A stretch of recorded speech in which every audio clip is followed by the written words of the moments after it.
Good day everyone! Ako si Angel, ang inyong lingkod Rai TV. So sa video ko na naman ngayon ay ibabagi ko na naman ang aking tugon sa katanungan ng isa nating taga-subaybay. Shout out po sa iyo. Sana ang interpretasyon na ito ang sagot sa iyong katanungan at parang din sa inyo dyan na may katulad sa panaginip na ito. Paalala ko lamang lagi na ito ay isang general interpretation kaya unawain nyo at tingnan mabuti ang mga nangyayari sa inyong buhay ngayon at gamitin ang inyong sariling intuition at mag-connect directly sa mga impormasyon na maaaring ibabahagi ko. At para labis yung maintindihan ang ibig sabihin ng inyong panaginip ay panoorin ang video na ito hanggang sa matapos at kung ito ay nag-resonate bawat isa sa inyo, please leave us a comment at huwag natin kalimutang mag-like, mag-subscribe at i-hit na din ang notification bell para maging updated kayo lagi sa mga hindi pa nagpo-follow sa aking Facebook page. I-follow nyo na po Rai TV at i-share nyo na din. Ang pagkakaroon mo ng panaginip tungkol sa ikaw ay binaril represent sa iyong survival or ang iyong way of fighting through your difficulties in reality.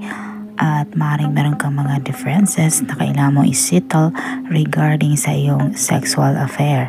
Aside from that, merong mga tao or mga bagay na maaaring nagiging sanhi ng iyong pasakit sa iyong buhay. Sa iyong nightmares, maaaring ikaw ay naparig sa ulo, sa iyong tiyan o di kaya sa dibdib at ang mga kahulugan ng mga body parts na ito vary. At ang panaginip tungkol sa nabaril sa ulo indicate na maaaring magkakaroon ka ng mental conflict over what path to choose in life.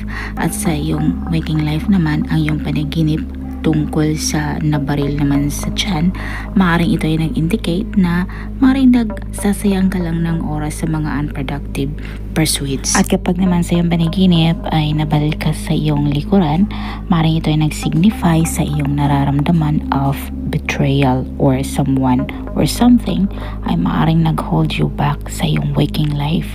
At maaaring ito ay nag-represent sa aspeto sa iyong buhay na maaaring nakaramdam ka ng pagiging threatened. At kung sa iyong panaginip, ikaw ay binaril ng taong na kakilala mo, maaaring ito ay family, friends, or spouse, sa panaginip, ang pagkabaril mo by someone you know, foreshadow sa problem or misunderstanding.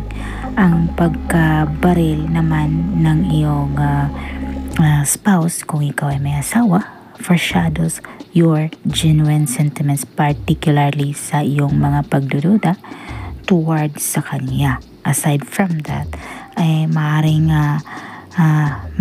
biktima ka sa pagtataksil ng iyong partner. At kung sa iyong panaginip ay nag-survive ka mula sa pagkabaril, maaaring ito ay nag-represent sa iyong inner feelings towards sa mga tao or sa mga bagay na maaaring nag-injured sa iyo.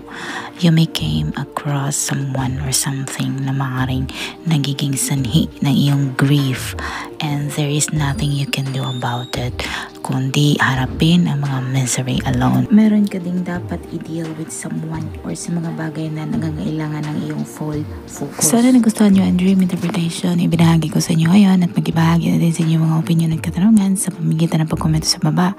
At kung ikaw ay bago pa lang sa akin channel, ay huwag kalimutang mag-like, mag-subscribe at i-hit the notification bell para mag-i-update ka lang sa hindi pa nakapag-follow sa aking Facebook page. I-follow nyo na po Rai TV at i-share nyo din. Maraming salamat. Hanggang sa muli. Paalam.